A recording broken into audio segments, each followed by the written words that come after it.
모세가 놋뱀을 만들어 장대 위에 다니 뱀에게 물린 자가 놋뱀을 쳐다본즉 모두 살더라. 아멘. 오늘 민수기 21장 4절에서 9절까지의 말씀. 하나님을 가리키는 놋뱀인가, 가리는 놋뱀인가 라는 제목을 가지고 말씀의 은혜를 함께 나누고자 합니다. 모세의 지도하에 애굽을 탈출한 이스라엘 백성들이 이 가나안에 정착한 지 700여 년이 지난 후 이 남유다의 히스기야 왕은 종교 개혁을 단행합니다. 개혁의 대상은 우상의 제의식이 행해졌던 산당이었고 그 안에 있던 주상과 또 아세라 목상 그리고 놋뱀이었죠. 열왕기하 18장 4절은 이 사건을 이렇게 기록하고 있어요. 그가 여러 산당들을 제거하며 주상을 깨뜨리며 아세라 목상을 찍으며 모세가 만들었던 놋뱀을 이스라엘 자손이 이때까지 향하여 분향함으로 그것을 부수고 느후수단이라고 일컬었더라. 아멘. 이 열왕기하 18장 4절에서 이 앞에 세 가지 그 우상들은 이방 종교의 그 영향을 받은 그런 산물이었는데요. 그러나 놋뱀은 이방 신상이 아니었습니다. 출애굽한 그들의 조상들이 광야에서 하나님이 명령하신 대로 만든 조형물이었고 수많은 이스라엘 백성들의 생명을 살리는 구원의 도구였죠. 그런데 왜 히스기야 왕은 하나님이 친히 만들라고 명하셨고 또 구원의 도구로 사용되었던 놋뱀을 파괴했을까요? 성경은 단순한 이 종교 기록이나 역사서가 아니라 하나님을 인격적으로 아는 지식에서 자라게 하는 계시의 말씀이죠.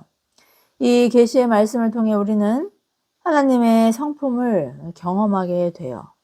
그분의 선하심과 또 신실하심과 거룩하심과 전능하심, 이 성품이 무엇인지를 경험하면서 하나님이 무엇을 원하시고 기뻐하시는지 또 무엇을 미워하시는지를 인격적으로 맛보게 되죠. 우리는 말씀을 통해 하나님을 아는 지식에서 성숙해 갈수록 하나님은 과거의 은혜의 경험에 우리가 머물러 있는 것보다 현재적인 순종을 더 기뻐하신다는 것을 또 깨닫게 됩니다. 신앙은 추억이 아니라 현재적인 관계이고 또 보전이 아니라 순종이기 때문이에요. 과거를 보존하는 것이 아니라 오늘 하나님 앞에 어떻게 우리가 서 있는가를 말씀하고 있는 것이죠. 히스기야 왕은 한때는 놀라운 은혜의 방편이었고 그래서 백성들이 숭배했던 놋뱀을 가리켜 느후수단이라고 선언합니다. 느후수단은 이 놋덩어리, 놋조각이라고 이라는 뜻인데 이렇게 의도적으로 이 놋뱀을 폄하해서 부른 것이죠. 아무것도 아니라는 선언이었어요. 왜입니까? 하나님은 이 불순종하는 죄인들을 놋뱀으로 구원하신 것이 아니라 놋뱀을 보라는 하나님의 말씀을 신뢰한 그들의 믿음을 통해 구원하셨기 때문이에요. 오늘 말씀을 통해 우리에게 주신 모든 은혜의 방편이 하나님을 가리키고 있는지 아니면 하나님을 가리고 있는 것은 아닌지 점검할 수 있는 저와 여러분 되길 바랍니다. 지금 내가 소중히 붙들고 있는 이 과거의 경험이나 또 은사나 또 어떤 탁월한 사람과 같은 그 은혜의 흔적들이 우리를 구원한 것이 아니라 그것들을 사용하신 하나님이 우리를 구원하셨다는 것을 항상 기억하고 경계할 수 있는 저와 여러분 되길 바라요. 매일의 생활 속에서 하나님과 우상을 분별하고 또 우리가 했던 일들, 좋은 일이든 나쁜 일이든 이런 것들은 다 잊어버리고 우리의 표대이신, 우리 신앙의 목표가 되시는 예수 그리스도를 향해 신실하게 달려가는 저와 여러분 되기를 예수님의 이름으로 축복합니다. 오늘 우리가 읽었던 본문이 포함된 민수기 21장은 이스라엘의 광야 여정 이 40년의 말기에 해당하는 사건이에요. 그들이 가나안 입성을 눈앞에 두고 이방 족속과의 그 전투에서 첫 승리를 거두었어요. 군사력도 전략도 경험도 부족했던 그들이 승리할 수 있었던 이유는 단 하나였죠. 바로 하나님이 그들을 위해 싸우셨기 때문이라는 거예요. 그런데 그 직후에 불순종과 심판의 사건이 발생합니다. 사도 바울의 그 선줄로 생각한 자는 넘어질까 조심하라는 권면이 얼마나 실제적인지를 또 보여주는 사건이었어요. 요즘도 이와 비슷한 기사를 우리가 자주 접하지 않습니까? 오랫동안 무명으로 심지어 끼니를 걱정할 정도로 가난했던 배우나 그런 유명인들이 작품이나 어떤 사건들이 계기가 돼서 이슈가 돼서 하루아침에 스타가 되었다는 그런 보도 보시잖아요. 이후에 광고를 수십 개 찍어서 100억 소녀라는 별명이 붙은 아이돌 스타도 있어요. 그렇게 승승장구하다가 또 갑자기 소셜 미디어나 어떤 인터뷰에서 말 한마디 잘못해서 사진 한 장 잘못 올려서 순식간에 무너지는 것을 보죠. 최근에 스타 셰프의 음주 전과가 커밍아웃된 사건도 그렇고, 또 한창 주가가 올랐던 그 배우가 과거에 학폭이 드러나서 갑작스럽게 은퇴를 선언하는 사건도 있었죠. 잘 나가던 때에 계약했던 광고에 부정적인 영향을 미쳤다고 천문학적인 위약금을 물게 된 참 안타까운 소식이었어요. 이스라엘 백성들도 크게 다르지 않았습니다. 하나님은 그런 그들을 광야 40년간 그들이 하나님을 10번이나 시험했다고 그렇게 평가하셨죠. 40년간 옷도 신발도 음식도 공짜로 받는 그 은혜와 수많은 기적을 경험했으면서도 얼마 안 가서 꼭 그 은혜를 낭비하고 소모해 버리는 것이 그들의 어떤 습관이었다고 평가하셨어요. 애굽의 노예로 정말 죽도록 일만 하다가 그렇게 400여 년을 지내온 그들이었지만 하나님은 그들을 당신의 백성으로 택하셨고 또 그들을 보호하시겠다는 언약을 기반으로 이미 문명과 군사력이 훨씬 앞서 있던 이방인들을 친히 상대하셔서 승리하는 기적을 베풀어 주셨어요. 그 승리를 경험한 지 얼마 되지 않아서 에서와 그 후손에게 주신 에돔 땅을 정복하지 말고 그 땅을 돌아서 가라는 말씀에 순종해야 하는 상황에서 힘이 들었겠죠. 그래서 불만이 쌓였고요.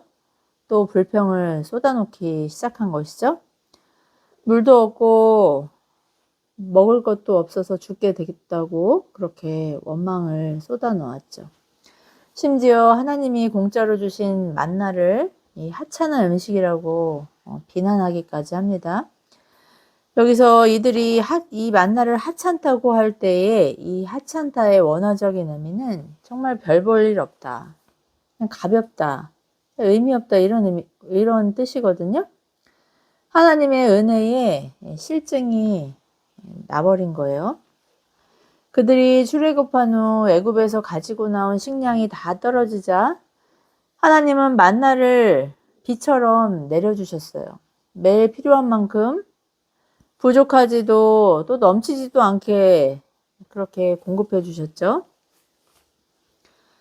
하나님이 매일 그만큼 필요한 만큼만 거두라고 하신 그 명령을 순종하기 싫어서 몰래 하루치보다 더 많은 양을 거두어 그렇게 숨겨놓으면 그 만나는 썩고 또 벌레가 생기는 그런 하나님의 양식이었어요. 또 안식일 전날에는 안식일의 쉼과 또 예배와 교제에 집중하라고 2배로 거두게 하셨는데요. 그럼에도 안식일에 만나를 거두러 나간 사람들이 있었다고 출애굽기 16장 27절은 그들의 끊임없는 이 불순종과 탐심을 고발하고 있죠. 그들이 이 신비한 만나를 처음 봤을 때 무엇이라고 그렇게 감격의 탄성을 질렀습니까? 이게 뭐지? 이 달콤하고 꿀같이 맛있는 게 뭐야? 이게 뭐야? 뭐지? 라고 탄성을 질렀는데요. 히브리어로 이 말이 바로 만후예요, 만후. 만후가 나중에 이제 만나가 된 것이죠.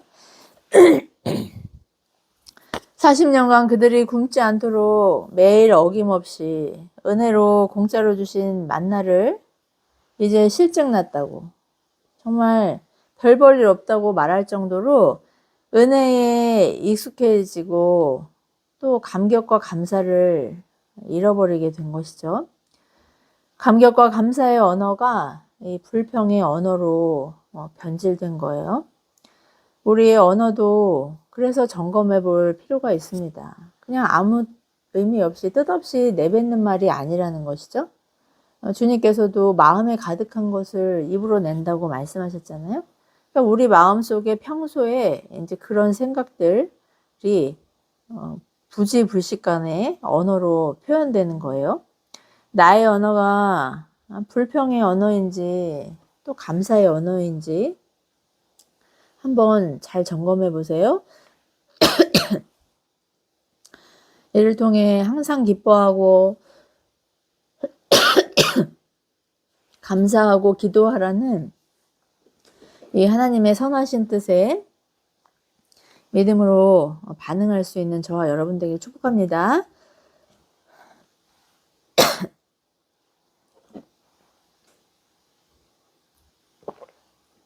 이렇게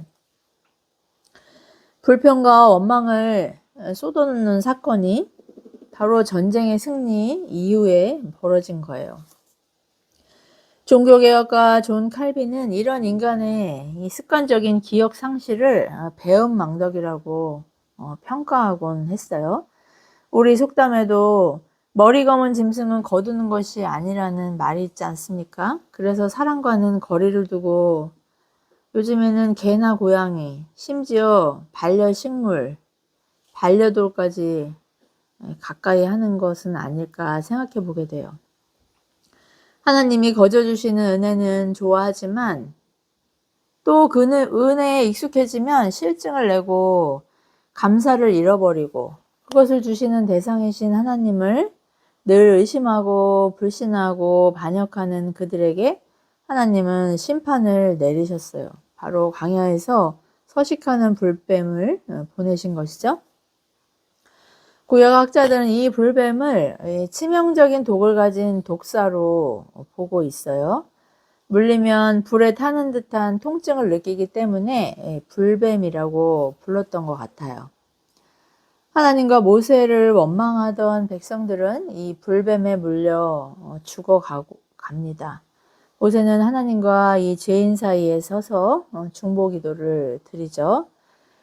원망하던 백성들은 이 용서받을 수 없는 죄인들이었지만 모세는 그릇 행하며 각기 제 갈 길로 가려는 양들을 사랑하는 이 선한 목자이신 예수님처럼 그들을 살려달라고 하나님께 간구합니다.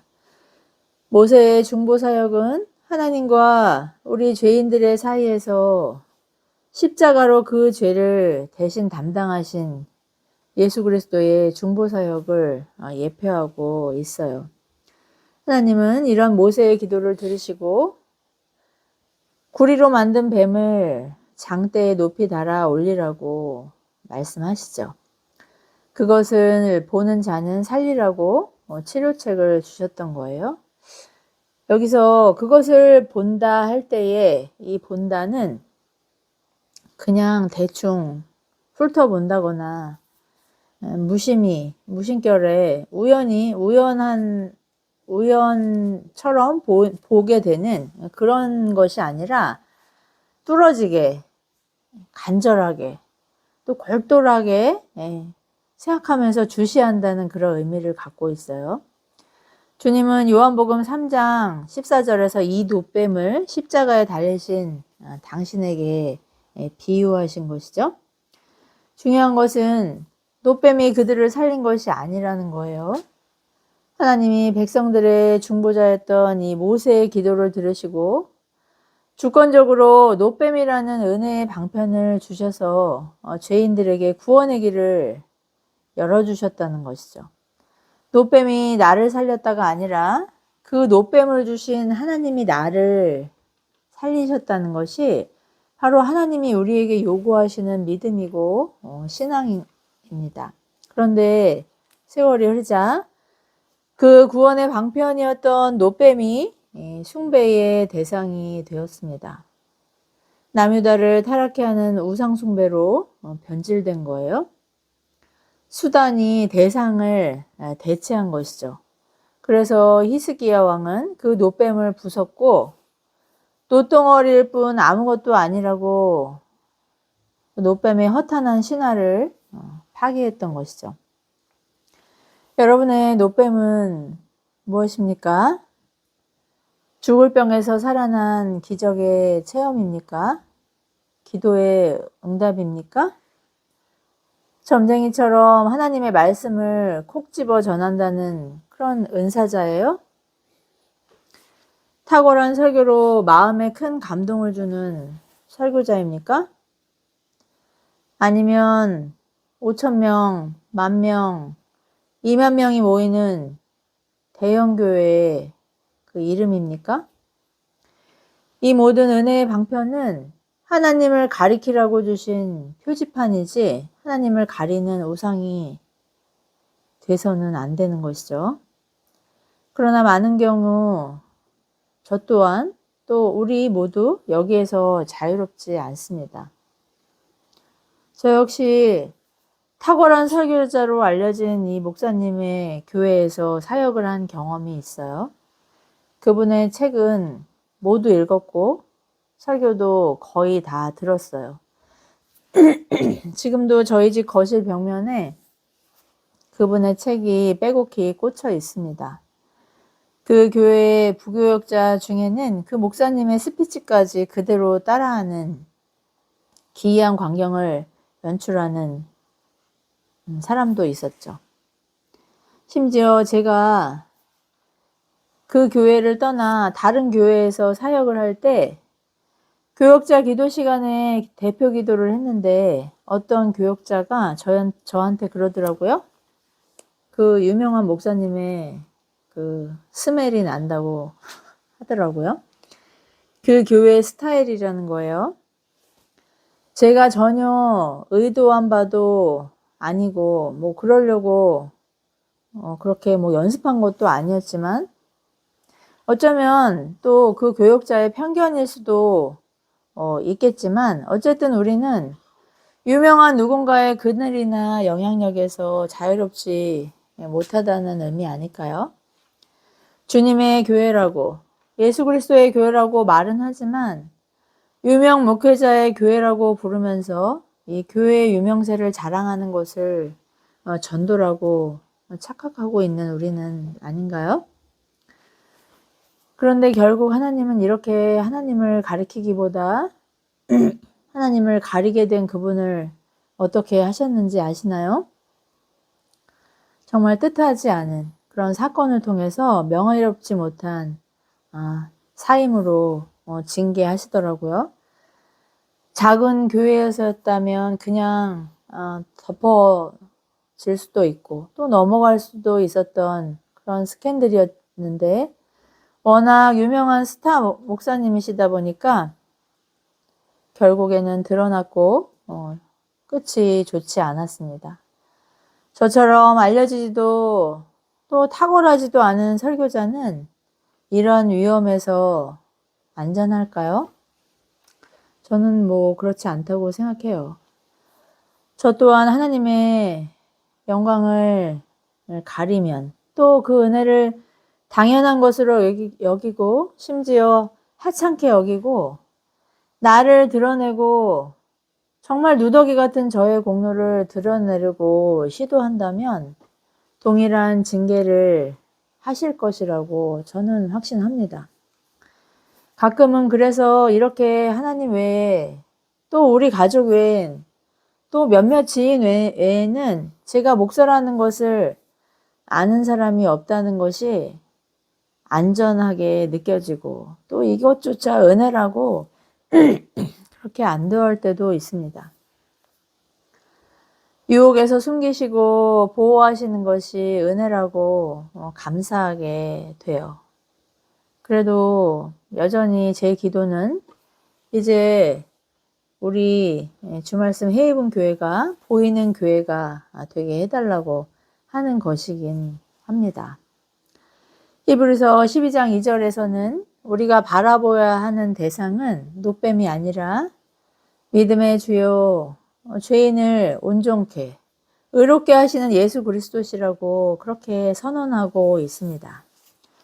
광야에서 죽어가던 백성들이 노뱀을 간절한 구원의 방편으로 보았던 시선은 결국 예수 그리스도를 바라보는 믿음으로 완성된 것이죠.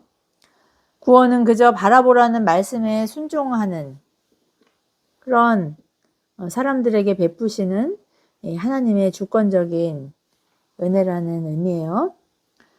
우리가 하나님보다 더 사랑하는 것이 있다면 그것이 교회 출석이든 예배든 봉사든 전도든 또 어떤 탁월한 설교든 그것은 노덩어리에 불과한 우상이라는 것을 늘 경계할 수 있는 저와 여러분 되길 바랍니다. 은혜를 기억하되 은혜 자체이신 예수 그리스도를 쳐다보는 시선을 놓치지 않기를 바랍니다.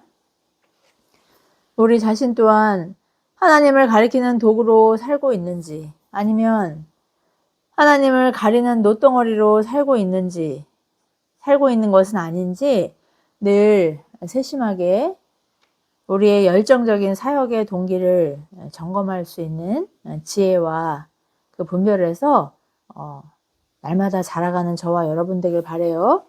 이 질문 앞에 부끄럽지 않은 예배자와 청지기로 하나님께 칭찬받는 저와 여러분 되길 축복합니다. 신실한 청지기에게 더 많은 자원을 주셔서 경영케 하시고 또 거두게 하시겠다고 하나님 우리에게 약속하셨잖아요. 거저 받은 은혜를 거저 나누고 또 섬기는 그 풍성한 결실로 하나님께 영광 올려드리는 저와 여러분 되기를 예수님의 이름으로 축복합니다. 기도하시겠습니다. 자비로우신 하나님 아버지, 믿음의 주요 온전케 하시는 예수를 바라보라고 우리에게 말씀하신 그 하나님의 그 은혜 앞에서 부끄러움이 없는 또 공동체 앞에서조차 부끄러움이 없는 저희 모두가 될 수 있도록 저희 마음을 정결케 하시고 또 우리의 눈을 가리고 있는 이 세상의 정욕과 또 세상의 자원들에서 자유함 받고 하나님을 더 명료한 시선으로 바라볼 수 있는 신실한 저희 모두가 될 수 있도록 은혜 내려주시기를 간절히 사모합니다. 그래야 우리에게 주신 그 탁월한 그 자원과 은사들이 오직 하나님을 가리키는 표지판이 되고 또 거룩한 의의 도구가 되어서 하나님만 영광 받으시고 예수 그리스도의 이름만이 존귀케 되는 그 역사에 우리 모두가 동역할 수 있는 그 은혜 안에서 더욱더 풍성한 결실을 누릴 수 있도록 은혜 은혜를 더하여 주시옵소서. 모든 말씀 보배롭고 존귀하신 우리의 유일한 시선의 또 목표가 되시고 본향이 되시는 예수 그리스도의 이름으로 간절히 기도드리옵나이다. 아멘.